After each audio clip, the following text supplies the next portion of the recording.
Welcome to The Explainer.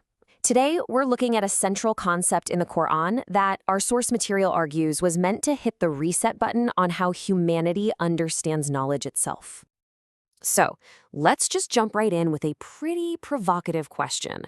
What if a text from the 7th century actually holds a key to a puzzle that's baffling physicists today?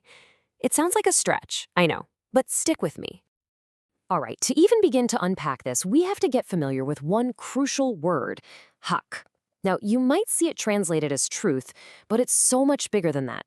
Think of it as the real, the just, the actual underlying fabric of reality.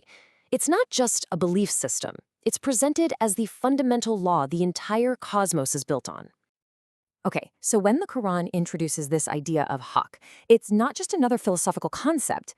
The argument is that it was a call for a complete overhaul, a great epistemological reset, basically a total change in how we know what we know. And you can see that shift so clearly here. The proposal was to move humanity from a foundation of guesswork, superstition, and just inherited stories, what the text calls guman, to a whole new foundation, one built on evidence, on reason, on active investigation, and on solid proof, or Borhan. It's a move from "we've always been told this" to "let's find out for ourselves." And this wasn't about passively waiting for truth to appear. It demanded a process, a really active one. You propose an idea, you test it against its opposite, you work towards a new, more complete understanding, and then, critically, you verify it and you record it. Does that sound familiar? It's basically the blueprint for the scientific method. And that's the bold claim our source material makes, that this new attitude, this insistence on evidence over stories, wasn't just a minor shift. It was the spark that would, centuries down the line, ignite the scientific revolution. Now, this idea of haq doesn't just stay grounded in human knowledge. It actually expands outward, to the scale of the entire cosmos. And it all leads to this idea of an ultimate, final confirmation of truth, a day of judgment. But this isn't framed as just a simple day of rewards and punishments. It's presented as something much grander, a cosmic reset, a moment where every falsehood, every lie, every bit of confusion is just wiped away, and the pure, unvarnished truth, the haq, is all that remains. Okay, remember that paradox we started with? Here it is. It's called the information paradox. In simple terms, quantum mechanics says that information can never be destroyed, but black holes seem to do just that.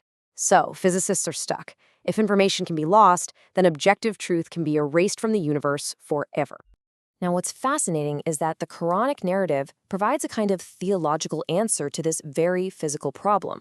It basically says the universe is a perfect information retention system. No truth is ever lost. No action is ever truly erased. It's all preserved. And that cosmic reset, that's the moment the full backup is restored and all the information is brought back. But you can imagine, right? An idea this revolutionary, that everything is recorded and will be accounted for based on evidence, wasn't exactly met with applause. In its own time, it was seen as a direct threat, and it was met with some serious hostility.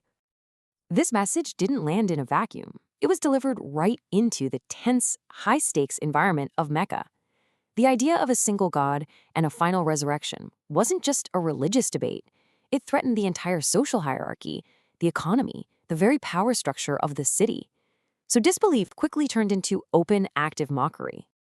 And we can actually understand their reaction through a modern psychological idea, cognitive dissonance. You know that uncomfortable feeling you get when you're faced with a fact that completely contradicts a deeply held belief? That's it. And that discomfort often leads people to get defensive and just reject the new information, no matter how strong the evidence. And that's exactly what happened.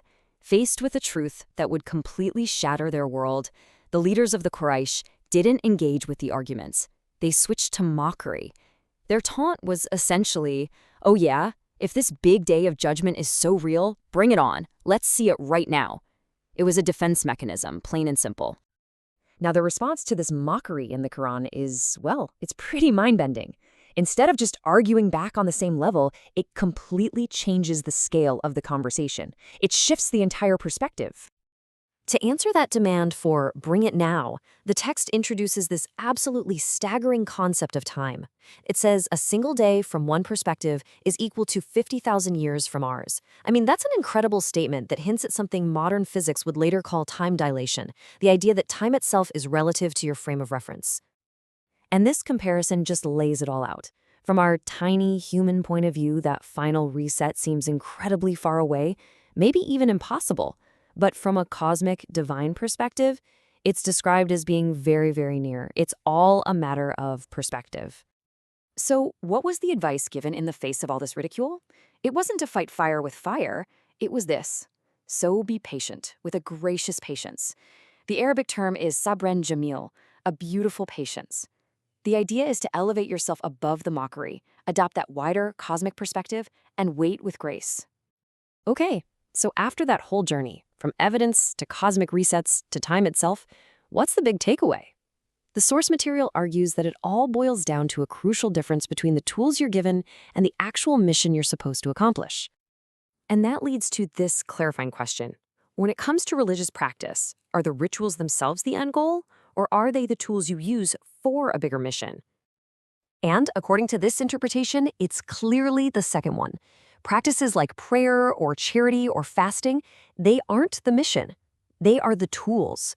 Powerful tools designed to help humanity achieve the real mission, to establish truth, to build a just society, to get rid of falsehood, and to create a world of peace and prosperity.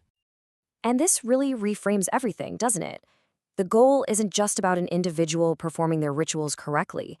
It's about a collective, human mission to take these tools and actively build a better world, a world founded on that core principle of haqq, of truth and justice. This quote just nails it.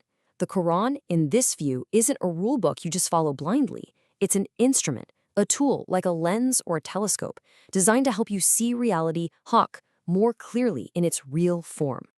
So we'll leave you with a final thought to chew on. If this whole trajectory is about a mission to establish verifiable reality over inherited stories, what are the guesstimates, the superstitions, the falsehoods of our modern world that are just waiting to be challenged by that same principle of evidence?